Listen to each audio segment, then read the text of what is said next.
All right, folks. The next comment is here from La Crosse, Wisconsin. How about a big hand for DJ Badalki?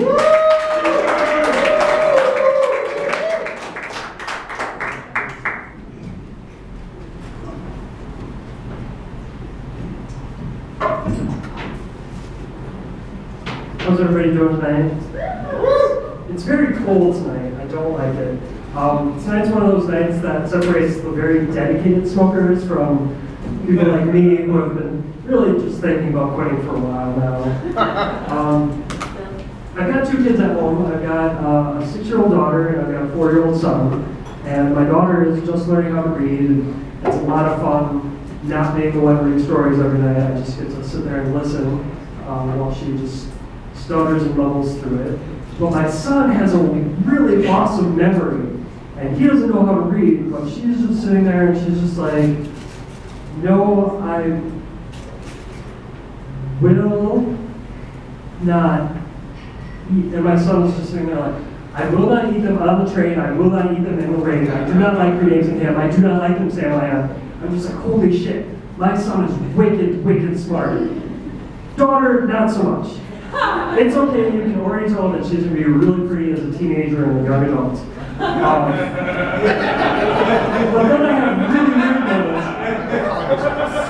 I have really weird moments where my son just really isn't all that smart. I was visiting my parents this last weekend, and I came downstairs, and my son was sitting at the table with my mother, and she just looks at me and she's like, your son has a potty mouth. And I just thought, oh, Jesus, what did he say? Because living in our house could literally been anything. And she's like, no, you don't understand.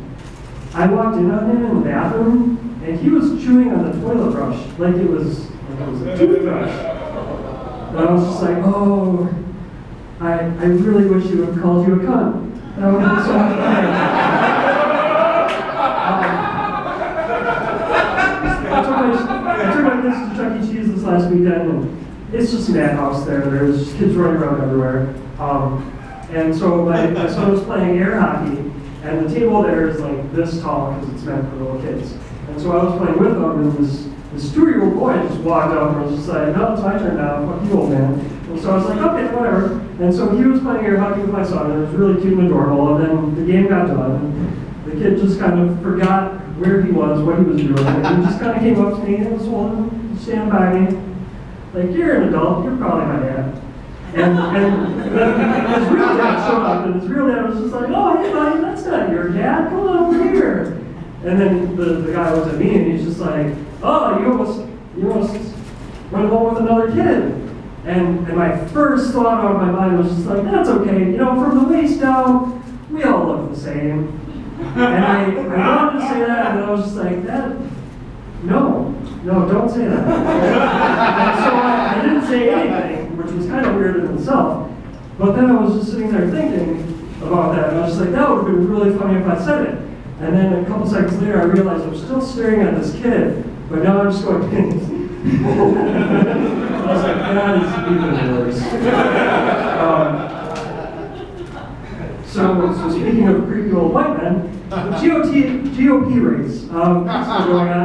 I'm super excited because they finally got rid of most of them. I think over half of them are gone, and it's all the big hitters. It's Trump and Cruz and Bush and Carson, and then there's Jim Gilmore. Nobody knows who he is, and he's still running. At what point can we consider that stalker behavior? Because I'm pretty sure if the majority of people have said, we'd rather have Donald Trump be president than you, that's like saying, I would date you if you were the last man on earth. But he's still just out there trying to talk to people, nobody cares, and he's writing letters and sending out letters and making phone calls, and just like, hey, it's me. Jim Gilmore, still running for president. So just in case all those other guys die, like I've been praying for, and apparently a lot of Democrats have been praying for, maybe vote for me. All right, you guys have a good night. Sorry for interrupting the X-Files on you. All right, that is all my time for tonight. Thank you very much.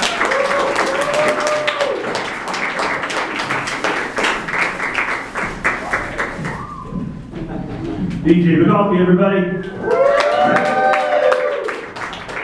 Honestly, it's like you know, a lot of times it's political season, and I expect that there's going to be a lot of political jokes, but that's like hopefully the second political joke that has been done during this entire time.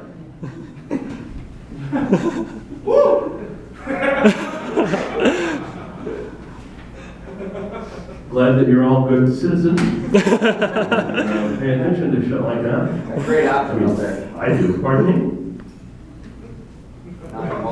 We'll cover it later. Yeah, you'll have your chance to come up and bomb later.